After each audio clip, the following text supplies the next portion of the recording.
안녕하세요. 태어나서 지금껏 그 누구한테도 소리 한번 안 질러보고 살았는데 제가 딱 한 번 정말 미친 사람처럼 난동을 부린 적이 있습니다. 그건 바로 남편과 시어머니였죠.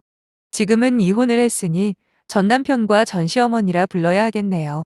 그냥 편의상 남편이라고 부를게요. 저보다 2살 많은 남편과는 아는 지인의 소개로 만났습니다. 당시 저는 직장을 다니는 평범한 회사원이었고 남편은 공무원이었어요. 30이 넘은 나이에 늦게 만난 만큼 처음부터 저희는 결혼을 전제로 만나게 되었죠. 다행히 서로 대화도 잘 통하고 왠지 이 사람이다 싶은 느낌까지 받았습니다. 누가 먼저랄 것도 없이 주말이면 연락을 했고 여느 커플들처럼 사랑을 키워나갔어요. 그리고 정확하게 만난 지 1년 만에 남편이 정식으로 결혼을 하자며 프로포즈를 해왔는데 저는 어느 정도 예상을 하고 있었습니다. 거절할 이유가 없었지요. 그리고 그해 여름 양가 어른들의 축복 속에서 부부의 연을 맺었고요. 비록 남편 직업이 공무원이라고는 하나 수험 기간이 꽤 길었더라고요.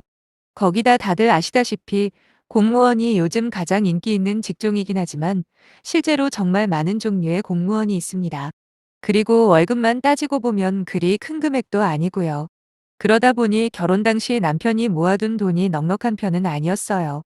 오히려 제가 모은 돈이 더 많았을 정도였죠. 그렇다고 둘 다 나이도 있는 상황에서 양가 부모님께 손을 벌리는 것도 썩 내키지가 않더라고요. 저희는 차라리 대출을 받아서 시작하자고 합의를 했고 집을 알아보러 다니기 시작했습니다. 신혼부부 대출을 받는다고 해도 생각보다 마땅한 집이 없더라고요. 그런데 시어머니께서 먼저 제안을 하시는 거예요.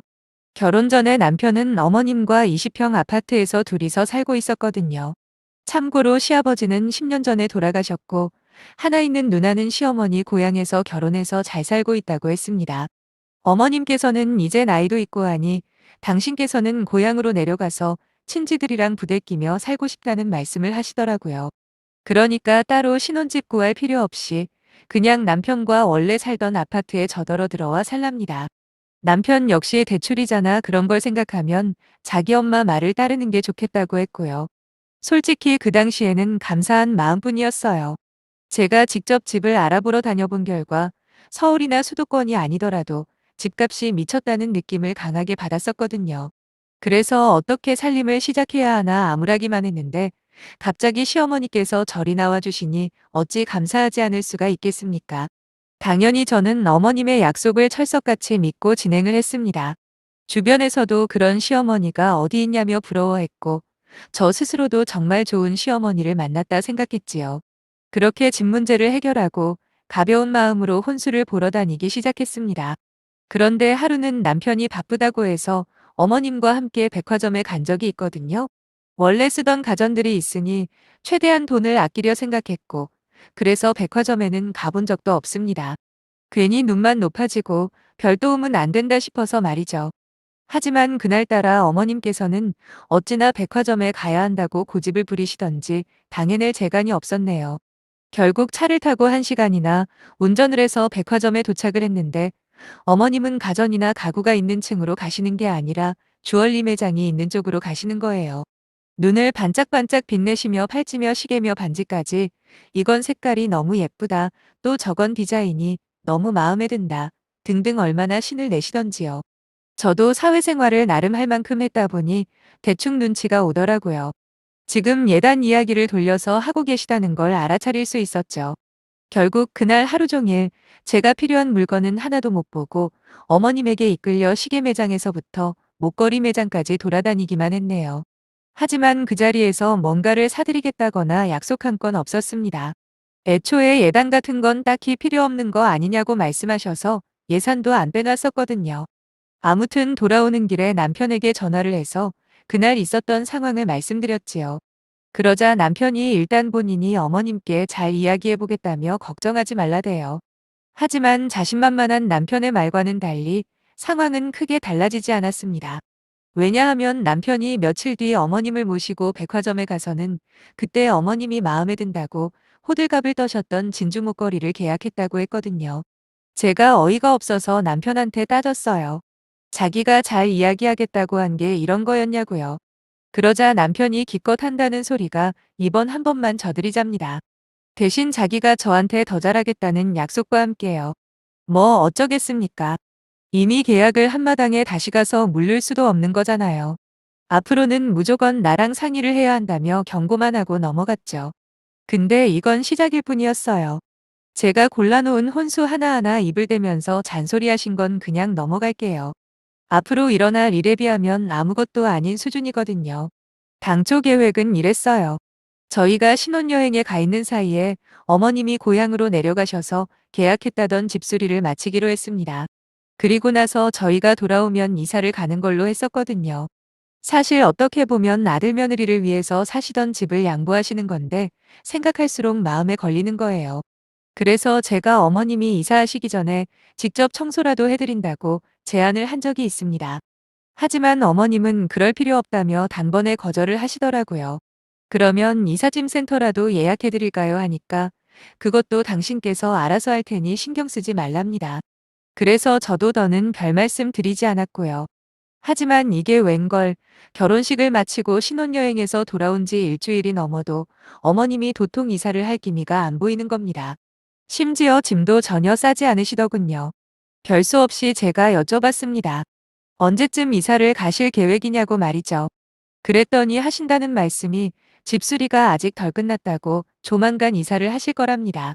그리곤 어머님은 저를 째려보시며 그렇게 시어미를 내쫓고 싶냐? 어련히 때 되면 알아서 가줄 테니까 걱정 안 해도 된다고 하셨고 왠지 제가 죄인이 된 듯한 기분까지 들었네요. 왜 그렇잖아요. 시어머니께서 집까지 내주시는데 며느리가 되어가지고 언제 나가시냐 재촉하는 것 같았거든요. 남편도 저보고 그걸 못 기다려서 어머님 기분을 상하게 했냐 핀잔을 주기까지 했습니다. 그렇다 보니 그 후로는 더 이상 여쭤보기가 어렵더라고요. 물론 마음 한켠으로는 어머님이 설마 처음부터 이사할 생각이 없었고 눈 가리고 아웅식으로 저를 속이시려는 건 아닌가 하는 의심이 들지 않은 건 아닙니다만 솔직히 생각해 보세요. 세상에 어느 누가 금방 탄로날 거짓말을 저렇게 뻔뻔하게 할 수가 있겠습니까? 그렇게 예상치 못한 시어머니와의 합가 생활이 시작되었는데 솔직히 어머님이 실제로 이사를 하신다는 말이 진실이었다고 해도 저는 아마 이혼을 결심했을 거예요.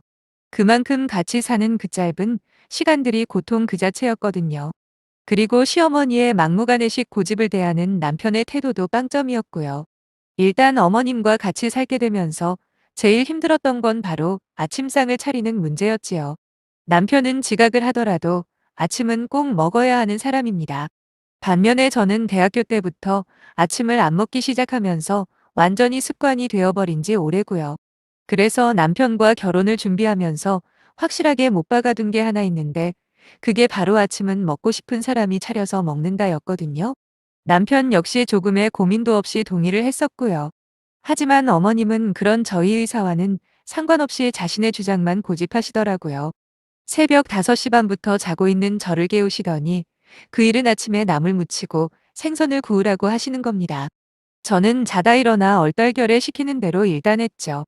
그리곤 7시가 되자 남편을 깨우시는데 정말 그 광경을 보고 기겁하는 줄 알았네요. 아침잠이 원래 많은 남편이 바로 일어나지를 못하자 남편 볼에 당신 볼을 부비는가 하면 마치 아이를 깨우듯이 엉덩이도 꼬집는 등 솔직히 보기에 너무 흉했습니다. 그리고 불쾌하기도 했어요. 아무리 당신이 낳은 아들이라지만 이제는 엄연히 저와 결혼한 사람이잖아요. 둘만 있는 거라면 몰라도 버젓이 며느리가 보고 있는 데서 그러는 건 저를 무시하는 거나 마찬가지라고 생각이 들더라고요. 그렇게 더러운 기분으로 세 식구가 마주 앉아 있는데 절 보며 왜 밥을 안 먹냐 그러시대요. 그래서 제가 말씀을 드렸어요. 저는 원래부터 아침은 안 먹으니까 내일부터는 저 깨우지 말고 어머님 아들 깨워서 아침에서 드시라고요. 그리고는 출근 준비를 핑계로 먼저 식탁에서 일어났습니다. 회사로 출근하면서 곰곰이 생각을 해보는데 짜증이 나는 거예요. 어머님도 어머님이지만 제가 아침을 안 먹는다는 걸 알고 있는 남편이 한마디도 없이 그냥 있었다는 게 더 화가 났습니다. 문제는 다음 날도 또 저를 깨우시더라고요. 그래서 말씀드리지 않았냐고 저는 아침을 안 먹는다고 말씀을 드렸죠. 그러자 어머님이 뭐라고 하셨는지 아세요? 네가 먹고 안 먹고가 중요한 게 아니랍니다. 그러면서 내 아들은 챙겨 먹여야 할 거 아니냐 하시네요. 그때는 저도 더 이상 못 참겠어서 그럼 어머님이 챙겨주시면 되잖아요 하고 받아쳐 버렸네요. 그날 회사에 출근해 한참 정신없이 일을 하고 있는데 남편에게 전화가 왔어요. 시어머니가 한 소리를 하셨나 보더라고요. 저더러 왜 그렇게 삐딱하게 행동을 하냐며 이왕 같이 사는 동안에는 자기 엄마한테 잘 좀 하랍니다. 순간 어이가 없더라고요. 당신 같으면 먹지도 않는 아침 차리라고 새벽 5시에 깨우는데 짜증이 안 나겠냐. 거기다 분명히 나는 아침 안 먹으니까 깨우지 마시라고 말씀드렸는데도 오늘 새벽에 또 깨우더라. 도대체 누가 잘못한 거냐고 따져 물었죠. 그랬더니 자기도 할 말이 없는지 조용하더라고요. 거기다 말 나온 김에 하는 말이라고 웬만하면 한 달 안에 이사 가시는 걸로 알아서 잘 좀 하라고 했습니다. 남편은 자기가 불리한 말싸움을 해야 하는 상황만 되면 언제나 아무 말을 안 하는 습관이 있어요. 그날도 자기 딴에는 저한테 한마디 하려고 전화했다가 잔소리만 실컷 듣고 끊었네요. 그렇게 서로의 마음에 상처만 남기고 아침상 차리는 문제는 해결된 듯 싶었는데 이번엔 또 다른 문제가 기다리고 있더군요. 시어머니는 당신 스스로가 멋쟁이라 생각하시는 분이십니다. 제가 볼 때는 솔직히 그 정도는 아닌 것 같은데 옷을 그렇게 많이 사세요. 하루에도 두세 번 갈아입는 건 기본입니다. 그렇다 보니 빨랫감이 어찌나 빨리 쌓이는지 매일 한 번은 빨래를 해야 했습니다. 불만이 없는 건 아니었지만 그래도 청소는 남편이 담당하고 빨래는 제 담당이었기 때문에 군소리 없이 빨래를 했어요. 하지만 어머님이 어느 날 하시는 말씀이 저 때문에 당신 옷들이 망가지는 것 같다면서 특정 브랜드 옷들은 손빨래를 하랍니다. 당연히 저는 못한다고 했죠. 아니 그렇게 민감하고 중요한 옷이면 세탁소에 차라리 맡기시라고 했죠. 이런 경우일수록 초반에 확실하게 의사표현을 해야 한다고 생각해서 단칼에 거절해버렸어요. 그런데 어머님이 이 이야기를 남편에게 어떻게 하신 건지 남편이 저더러 얘기 좀 하잡니다. 손빨래가 별거냐고 아침 저녁으로 제가 샤워할 때 한두 개씩 하면 금방 할 수 있는 거 아니냐입니다. 점점 더 하는 행동이나 말이 가관이더라고요. 남편이라는 게 무조건 자기 엄마 편만 들고 나서니 제가 마음 둘 곳도 없고 짜증밖에 안 나대요. 그렇게 간단한 일 같으면 당신이 하라고 쏘아붙였습니다. 그리고는 그때부터 제가 청소를 하고 빨래는 남편한테 모두 넘겨버렸죠. 웃긴 건 저한테는 별거 아니라는 식으로 말해놓고 정작 자기도 손빨래는 하지도 않았다는 겁니다. 사실 시어머니와 함께 살면서 마음고생하고 힘들었던 걸 이야기하자면 아마도 두세 시간을 써도 모자를 겁니다. 주말에 남편이 요리라도 할라치면 아주 큰 난리가 난 것처럼 호들갑을 떠시며 평일 내내 일하느라 힘들었을 텐데 주말까지 부엌 일을 하냐고 하시지를 않나. 제가 먹고 싶어서 삼겹살을 구운 적이 있는데 저더러 당신 아들은 삼겹살을 굽는 것보다 수육으로 삶아 먹는 걸 더 좋아한다면서 다음엔 수육으로 하라며 명령을 하신 적도 있습니다. 더욱더 심각한 건 그때마다 남편은 가만히 듣고만 있었다는 거예요. 이미 불만이 가득했지만 그래도 시어머니가 이사를 나가시고 남편과 둘이 살게 되면 좋아질 줄 알았는데 결정적인 일이 터지고야 말았습니다.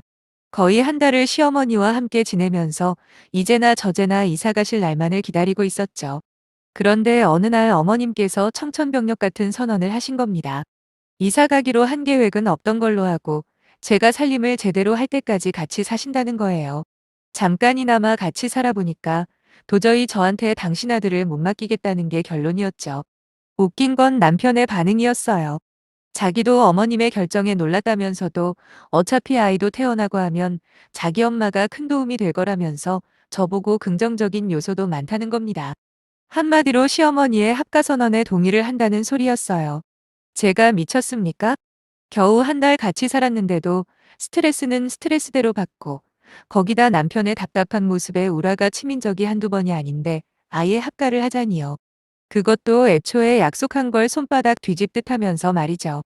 저는 그 자리에서 이렇다고 처음에 약속하신 대로 어머님이 이사 가는 걸로 알고 있겠다 말씀드렸어요. 그랬더니 시어머니께서는 불같이 화를 내시면서 자기도 같이 살기 싫은데 제가 너무 모자라서 그러는 거랍니다.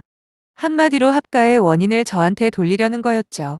그때 순간 이상하게도 이 모든 게 시어머니의 계획이 아닌가 싶더라고요. 그래서 저는 시어머니에게 여쭤봤습니다. 진짜 이사 갈 생각은 있었냐고요. 계약했다던 그 집 주소 좀 불러보라고 직접 제 눈으로 확인해 보고 싶다 그랬더니 글쎄 시어머니 눈빛이 흔들리는 게 보였어요. 의심이 확신이 되는 걸 느꼈네요. 저는 더욱더 시어머니를 다그쳤습니다. 설마 말로만 이사 간다 그러고 되지도 않는 트집 잡아서 합가하려고 처음부터 작정하셨냐고. 진짜 그런 거라면 나도 가만히 안 있을 거라 난리를 쳤죠. 옆에서 남편이 저를 말리려 하길래 너는 지금까지 하던 대로 빠져 있으라고 말하곤 그냥 발로 걷어차 버렸어요. 빨리 주소나 내놓으라고 소리소리를 질렀더니 결국 남편이 실토를 하더라고요. 애초에 집계약 같은 거 없었다고 말이죠. 그러면서 한다는 말이 어머님 연세에 혼자 살게 하는 게 도저히 마음에서 허락이 안 되더랍니다. 건강도 점점 안 좋아지실 테고 멀리서 무슨 일이라도 생기면 어떻게 하냐고 하소연을 하더군요. 아니 결혼 전에 미리 했어야 할 말을 왜 이제서야 하는 건지 이해가 안 되었어요. 그렇다고 사람을 깜쪽같이 속일 생각을 어떻게 합니까?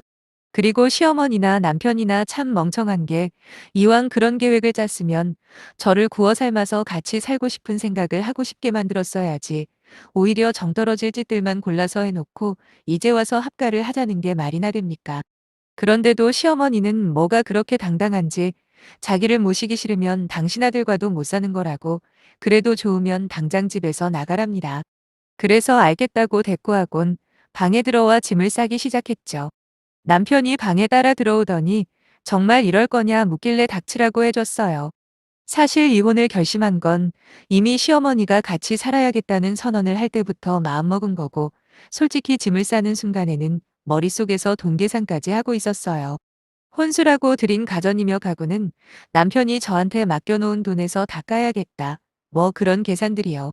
그런 제 속을 아는지 모르는지 남편은 저를 달랬다가 화를 냈다가 아주 원맨쇼를 하고 있더군요. 어머님은 방문 밖에서 나가게 내버려두라며 악을 쓰고 있었고요. 아무튼 대충 짐 싸고 나가면서 어머님께 한마디 쏘아 붙였습니다. 어머님 고집 때문에 결국 아드님 이혼시키게 돼서 속이 시원하시냐고요. 쥐뿔도 잘난 거 없는 아들 지금이라도 돌려드릴 테니까 아주 치마폭에 파묻고 돌아가실 때까지 오손도손 둘이서만 사시라 퍼부어 버렸습니다. 그리고 저는 정신없이 친정으로 향했어요. 친정 부모님께 한 달 동안 있었던 일을 솔직히 말씀드리고 남편과 헤어지기로 한 결심까지 전했습니다. 다행히 부모님 두 분 다 잘했다며 위로해 주시더라고요. 그 뒤로 저는 남편이 맡긴 돈에서 정확하게 정산을 했고 나머지를 남편에게 보냈어요. 사실 이혼 소송을 걸까도 생각했습니다. 무리한 합가 시도와 거짓말 등등 충분히 남편이 유책 배우자가 될 확률이 높다고 했거든요. 하지만 남편이 순순히 제가 보낸 돈만 받고 협의 이혼에 동의해 주길래 그냥 빠르게 이혼을 진행했습니다. 진짜 결혼하고 한 달 만에 이혼을 결심할 줄은 꿈에도 몰랐네요. 하지만 어떻게 보면 괜히 시간 낭비하다 나중에 이혼하는 것보다 이렇게 초장에 뒤돌아서는 것도 괜찮을지도 모르겠습니다. 오늘 이렇게 털어놓는 것을 마지막으로 두 번 다시 그때 일은 기억하고 싶지도 않아요. 그냥 살면서 제대로 똥 한 번 밟았다 치고 지금부터라도 정신 차리고 살아보려고요. 함께 해주셔서 감사하고요. 여러분들 가정에는 행복한 일만 가득하길 빌게요. 안녕히 계세요.